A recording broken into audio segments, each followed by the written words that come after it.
Buenas tardes.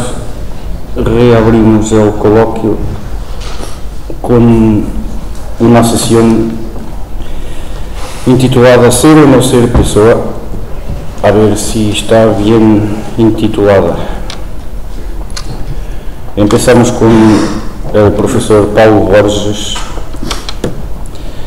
Es doctor en filosofía con una disertación sobre metafísica y teología del origen en Teixeira de Pascuais. Es profesor de la Facultad de Letras de la Universidad de Lisboa y investigador del Centro de Filosofía de la Universidad de Lisboa. Y se dedica en especial a la filosofía de la religión y a la filosofía en Portugal. Es presidente de la Unión Budista Portuguesa y de la Asociación Agostinho da Silva. Y es socio fundador del Instituto de Filosofía Luso-Brasileña. Es traductor de múltiples obras budistas, coordinador de la edición del Espólio de Agostinho da Silva, de la obra colectiva Olhares Europeus sobre Fernando Pessoa, director de la revista Cultura Entre Culturas, que haremos una presentación más tarde, y es autor de obras de poesía, ficción, teatro y ensayo filosófico y de inúmeros artículos y textos de conferencias publicados en Portugal, Brasil, España, Francia, Italia, Alemania y Romania. Publicó en 2008 el libro O Jogo do Mundo, ensayos sobre Teixeira de Pascuais y Fernando Pessoa, y en 2011 el libro O Teatro da Vacuidade ou a Impossibilidade de Ser Eu, estudos y ensayos pessoanos. Su comunicación se llama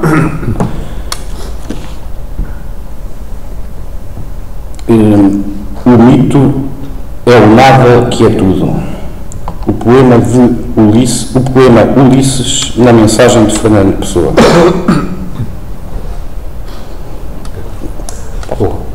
Boas tardes, buenas tardes.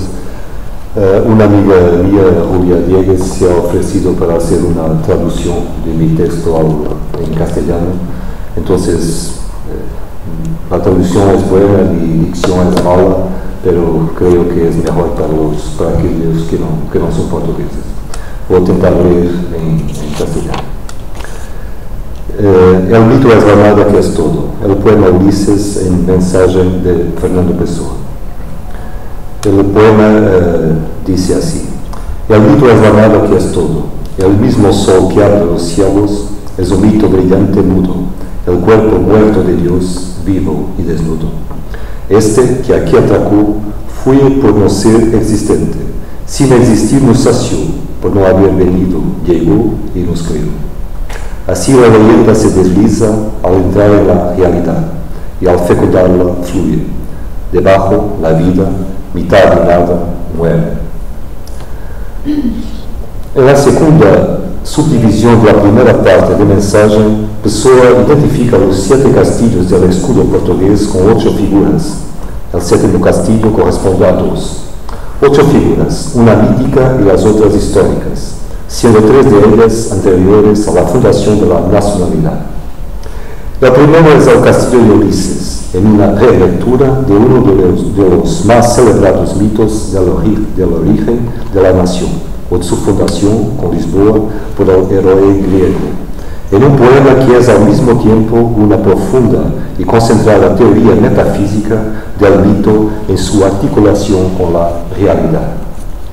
Definido como la nada que es todo, el mito es esa narrativa originaria y fundante que, por eso mismo, es impenetrable al logos y surge como el infundado fundamento de todo un mundo de sentido que instala y en el seno del cual se actualiza siempre a posteriori la razón conceptual y analítica.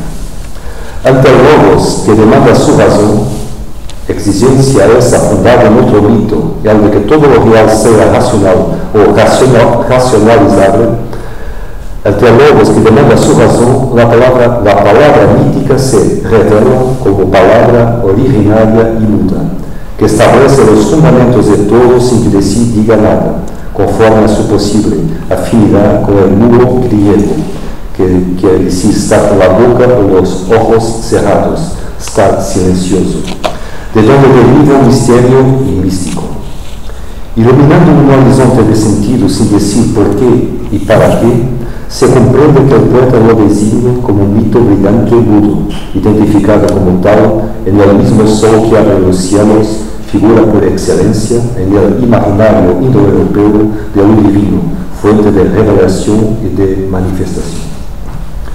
En el poema pesolano, con todo, ese sol que abre los cielos y disipa las tinieblas no es tanto la imagen plena de Dios cuanto su cuerpo muerto, vivo y desnudo.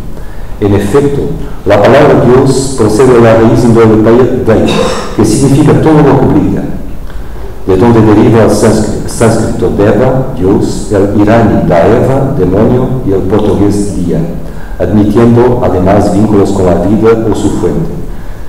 Podríamos pensar en las relaciones establecidas entre Zeus y Zoe, vida en griego. Dios puede así ser interpretado no como un ser o un ente, objeto para sujetos o sujeto ante sujetos o objetos, algo o alguien que pueda ser visto por alguien o que vea algo o alguien, sino Dios como la propia luz invisible, o el fondo sin fondo de esa luz invisible, que vuelve todas las cosas visibles en términos inteligibles o sensibles, el infinito espacio luminoso que es matriz de todas las posibilidades de manifestación, conciencia y vida, el fondo sin fondo de todos los fenómenos, la nada inherente a la aparición de todo, en una lectura que diríamos no nihilista y en una posible afinidad a la vacuidad shunyata de la tradición budista. Es así como mito, nada que es todo, sol y Dios representan. Es así como mito, sol y Dios representan la propia inseparabilidad de lo manifestado y la manifestación, donde, sin embargo, la brillante visibilidad del sol y las formas que ilumina simbolizan la limitación de todo lo que se manifiesta en la misma medida en que en sí oculta lo inmanifestado, informe y ilimitado. Por eso el sol es la imagen de ese cuerpo muerto de Dios, aquello que de la divinidad se revela y determina en la constitución del mundo y de la conciencia. El sol es la imagen de ese cuerpo muerto de Dios, decía, que al mismo tiempo permanece en su oculta infinitud, vivo y desnudo. El propio Dios, desde esta perspectiva, al determinar la experiencia de la irrupción luminosa, todo lo que brilla, no deja de translucir la experiencia de un fondo del cual se escinde esa misma emergencia y que solo puede ser para esa luminosidad irreductiblemente oculto y tenebroso, en verdad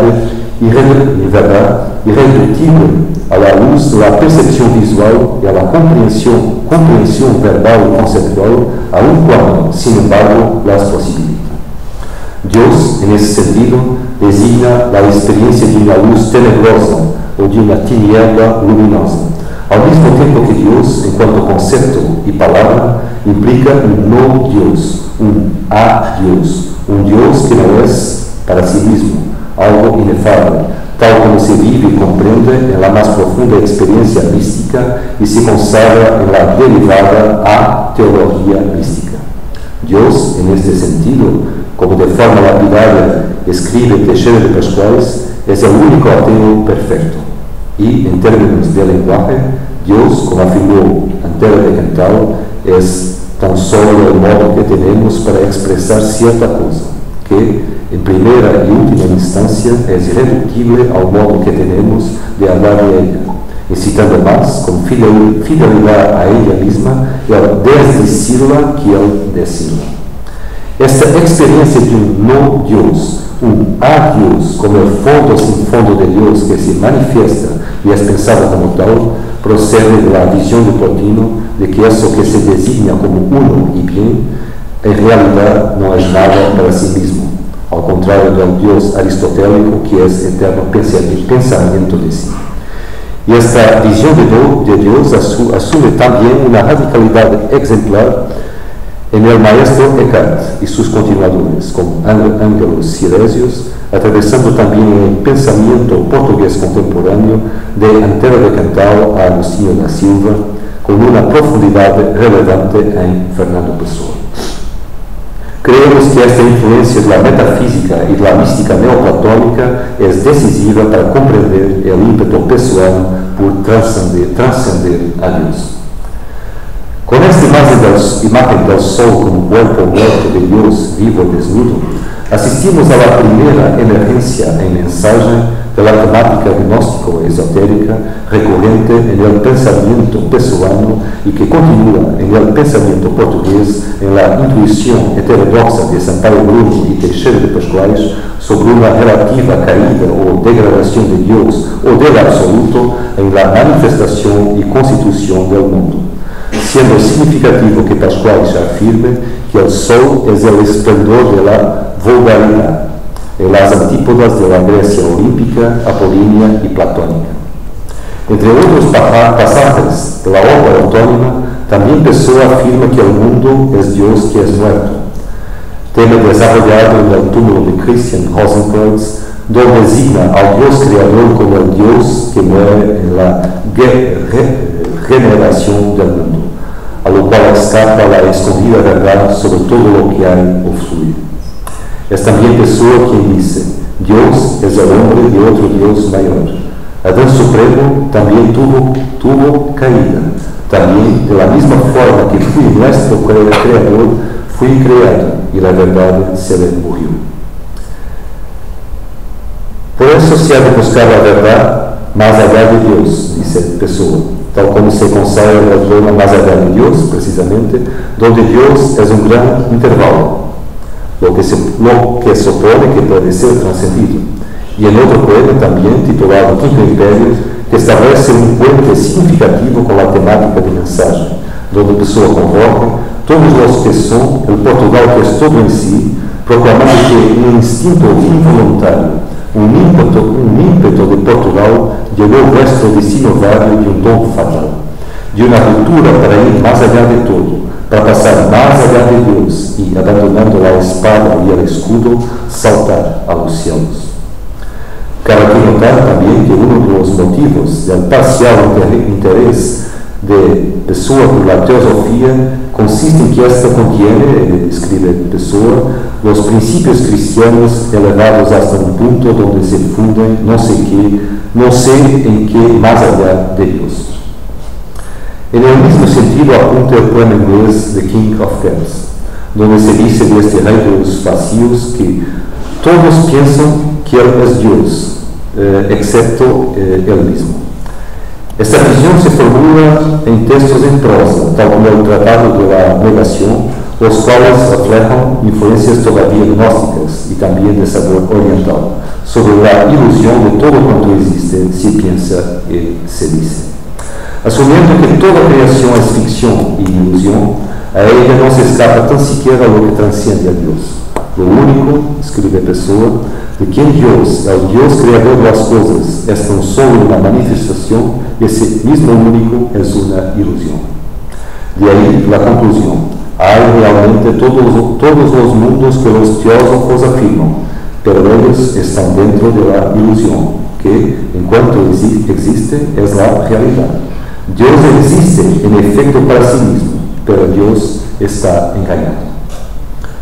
Pessoa, con esto, se sitúa en las antípodas de la revelación del nombre divino de Moisés. Yo soy aquel que es, Éxodo 3:14. Y sobre todo de su interpretación ontoteológica, en la que la traducción del hebreo, según categorías griegas, condujo a la identificación de Dios con el ser. Se hace preciso subrayar que al ilusionismo universal pessoano, en el cual no existe en absoluto todo lo que es creado y pensado como siendo o no siendo esto o aquello, solo se escapa la conciencia. que el pensador considera como la única instancia increada y que en este sentido parece ser una conciencia impersonal, a la que no le corresponde ninguna existencia y ningún estatuto óntico, humano, divino o otro. Idéntica visión se encuentra también en El camino de la serpiente, texto repleto de referencias esotéricas, herméticas y gnósticas. En él la serpiente simboliza el espíritu que niega todas las formas de la ilusión que es la substancia del mundo, sea en el plano inferior o superior. La serpiente, escribe Pessoa, es el entendimiento de todas las cosas y la comprensión intelectual de su vacuidad.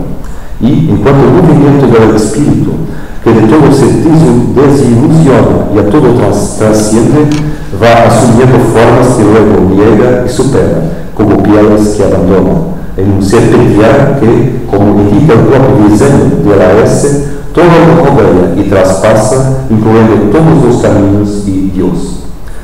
Escribe Pessoa, y cuando, sin haber tenido un camino, llega a Dios, ella, como no tuvo camino, pasa más allá de Dios, pues llegó de fuera. En verdad, al no detenerse en nada, la serpiente se niega, en última instancia, a sí misma y a sí misma se tienta y se mata. El camino sin camino de la serpiente implica pues el propio reconocimiento de que hay algo más allá de Dios, que pasa por la visión de que Dios, como dice Pessoa, es el cadáver de sí mismo.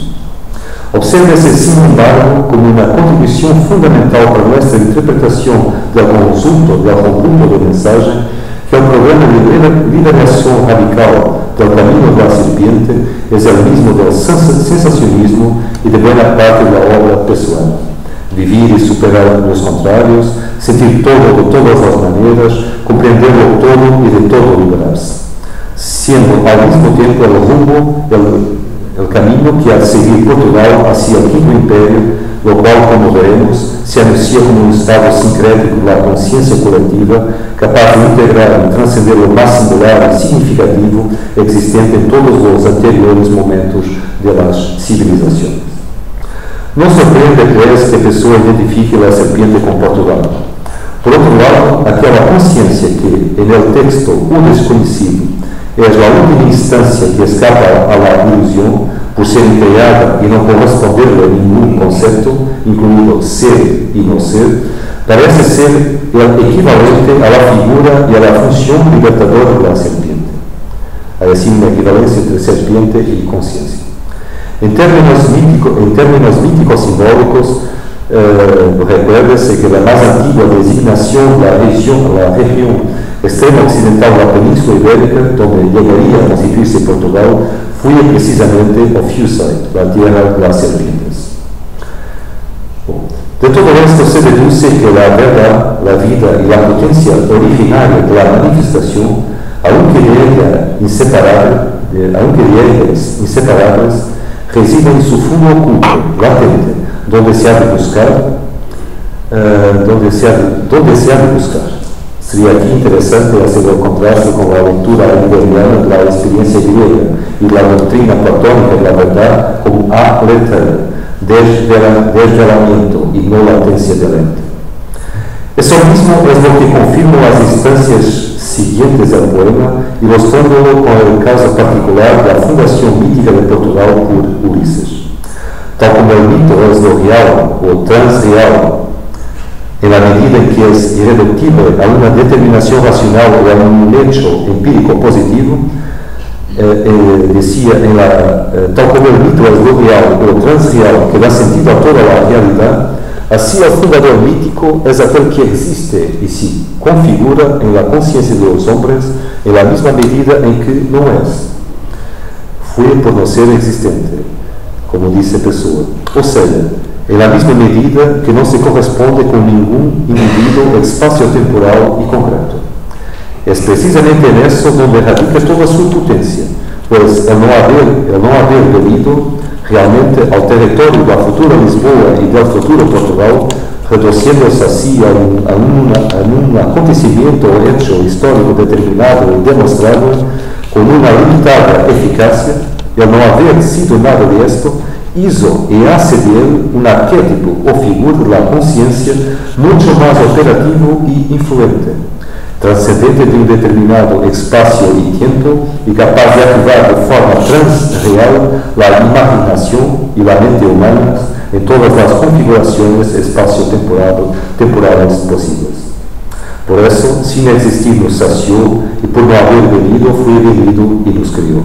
En el sentido en que la historia de la fundación de Lisboa, de Portugal, por un héroe mítico, con las características de Ulises, tiene la capacidad de plasmar un modo determinado de concebir y dar sentido al origen de la nacionalidad fundada así de una forma poderosa en el dominio de la conciencia más que en el plano histórico o empírico.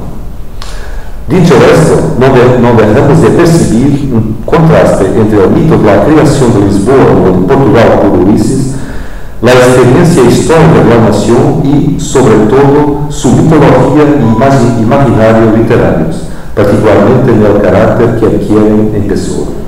Esto es así porque el Ulises de Homero, en la Odisea, si es un navegante y un nauta, lo es movido por la nostalgia, o sea, por el dolor, halgos, de no haber regresado nosotros a su patria y hogar humanos de Quítara, y a su esposa Penélope, rechazando todos los peligros y seducciones de lo inhumano y lo transhumano, entre las cuales figuran la propuesta de la inmortalidad y la eterna juventud hecha por la ninfa Calypso.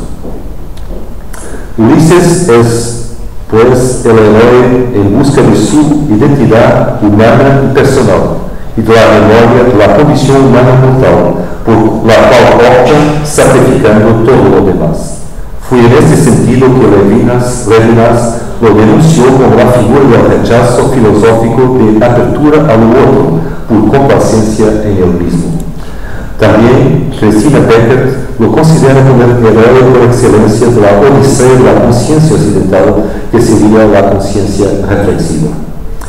Esta representación de Ulises está en las antípodas del movimiento de los descubrimientos portugueses en dirección a la alteridad del océano ignoto y a las míticas islas ocultas o encubiertas, así como los relatos visionarios sobre la navegación de San Barandán, muy influyentes en el imaginario náutico y en el propio infante Don Enrique, según el cronista Zurara.